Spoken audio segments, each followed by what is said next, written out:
Everybody, this is Kathleen Hinesley with Exploring Dimensions for All, and I'm going to be reading a channeled message from my spirit guide, William. So a couple of days ago, I was feeling pretty disoriented, and I really couldn't make sense of what was going on in the world at all. I'm not sure I've made much progress in that regard, I'm afraid. But I was also being affected by national events. I'm from the United States originally. There was a whole lot going on there. And I just was in a bit of despair, actually. And so I decided to do some channeling, and I asked, hey, do you have any messages for anybody that views my channel? And I got this message from William.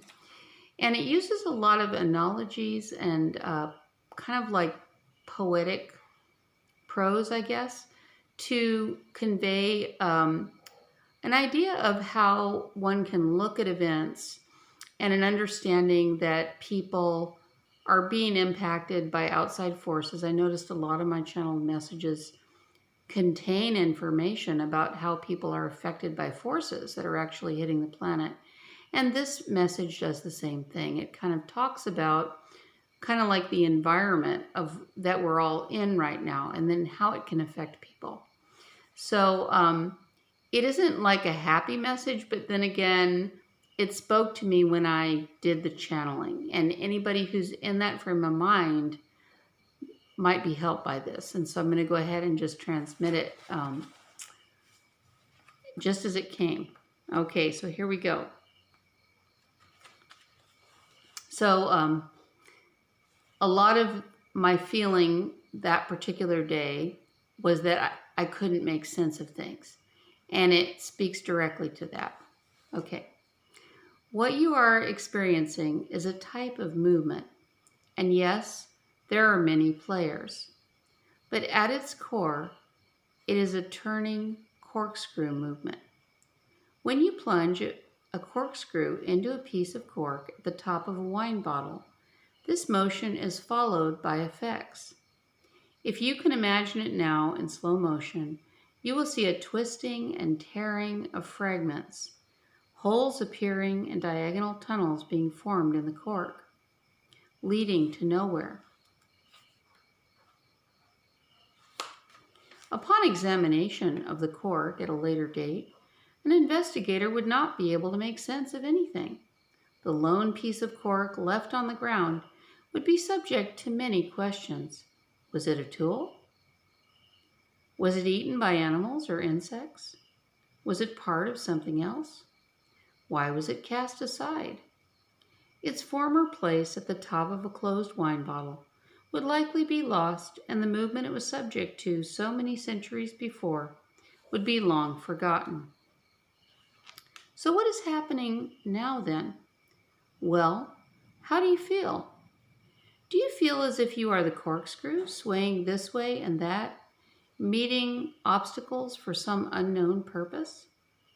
Do you feel like the cork, once comfortably embedded in a round space, being torn and dug into, fast crumbling and turning into a shadow of your former self? Are you the driver of the corkscrew, exerting effort to please guests at a formal dinner party? Does it matter? I would put forward the proposition that it does not. The movement and the activity everyone is partaking in is occurring nonetheless, and all are subject to the movement. Why? Magnetism. There is a great magnetic force hitting the Earth's surface. Particles at the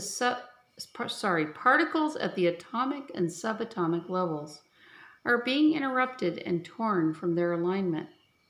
There are some minds on the planet who intuit this and are taking childish actions to interrupt this force.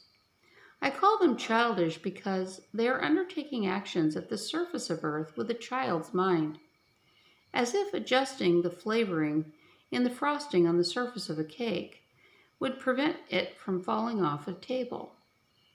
Actually, the best course of action at such times, and they have occurred across millennia, is to stop holding on to and grieving previously known order and shape. The corkscrew is moving. Things are being turned from their previous positions. There are no solutions in traditional scientific, political, or social activities. Knowledge that one is living through a time of great movement and disorder can help one stay serene within the movement.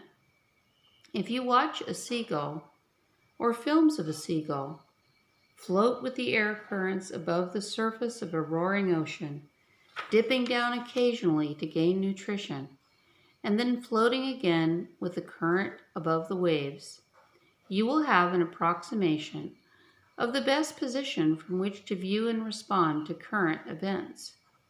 Flow with, glide, be moved by, dip down occasionally with purpose, glide back up with both arms outstretched, but little flapping.